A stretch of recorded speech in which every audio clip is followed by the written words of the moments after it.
We want to integrate the function 2x cubed from 1 to 3. So what that means is that we have our function 2x cubed, which will look something like that.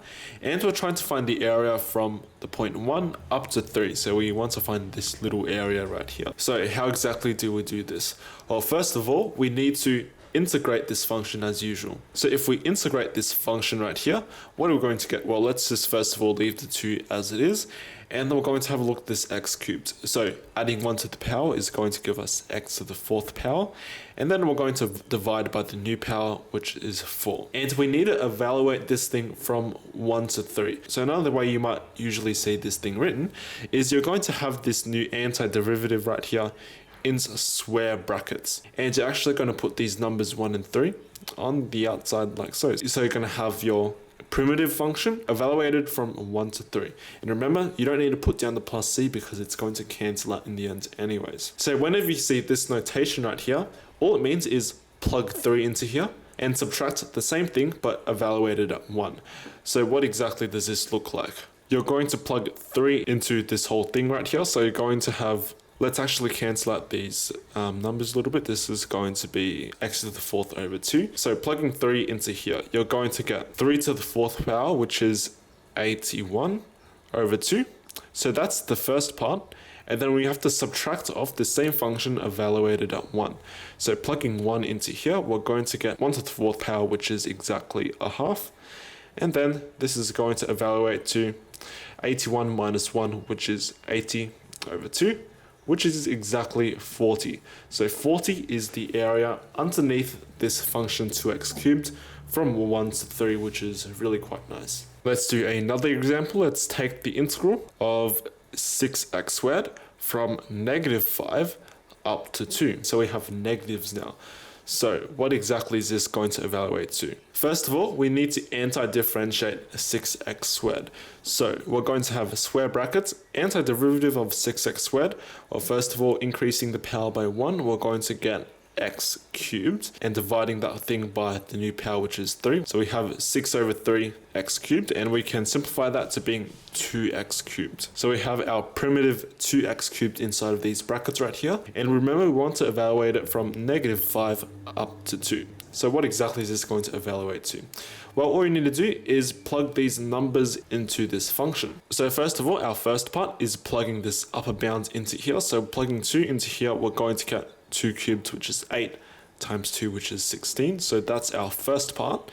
And then we have to subtract off this thing evaluated at -5. So if you plug -5 into here, you're going to get -5 cubed, which is -125, I believe. And doubling that, you're going to get -250. So this is going to give you -250. So 16 double -250, that's going to be 250 plus 16, which is going to give you 266. So this is going to be the area underneath the function 6x squared from -5 to 2.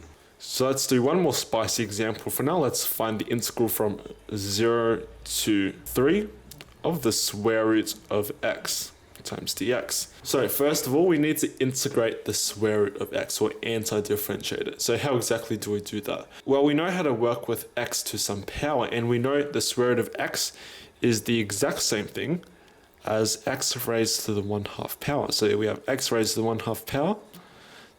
So these two things are the same. And what can we do from here? Well, using the reverse power rule, we need to anti-differentiate this thing first. So if we anti-differentiate it, we're going to get square brackets. Remember, you don't need to put down the integral anymore because we are actually integrating at this step. So x to the 1/2, how do we integrate that? Well, adding 1 to the power, we're going to get x to the 1 plus 1/2. And that's going to give you 3 halves. And well, you have to divide by the new power, which is 3 halves. So this is our primitive function right here, and we want to evaluate it from 0 to 3. So on the outside of these square brackets right here, we're going to put 0 to 3.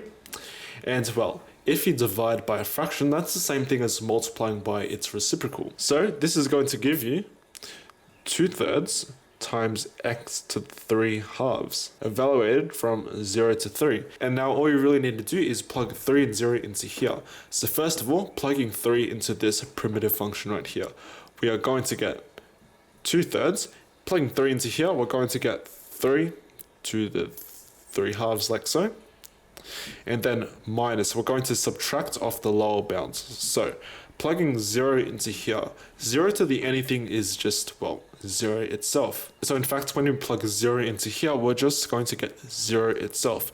So our final answer is 2/3 times 3 to the 3 halves. And you can simplify this if you want to, because 3 cubes is just 27, and we have this 1/2 right here, which is a square root. So we have 2/3 times the square root of 27. And you can break the third up a little bit. So you have 2/3 times the square root of 9 times the square root of 3.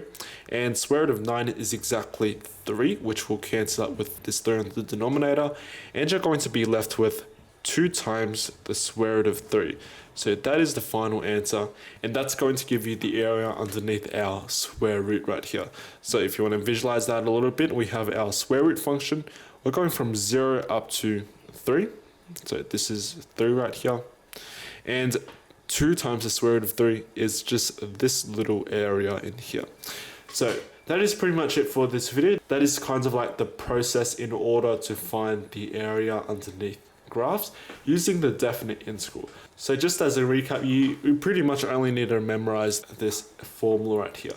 So if you have the definite integral of some function, first step is to find its primitive function, so capital F, and then you want to evaluate this primitive from its lower bound to its upper bound, so from 0 to 3 in this case. And to do that, you plug in the upper bound into this primitive, and you subtract off the same function but evaluate it at its lower bound. So you have upper bound minus lower bound, and that's going to give you the final answer. So that's pretty much it for this video. In the next couple of videos, I'll go into some further integration ideas that might be useful for you as you continue to study integration. But yeah, until next time, hope you guys have a wonderful day, and I'll see everyone next time.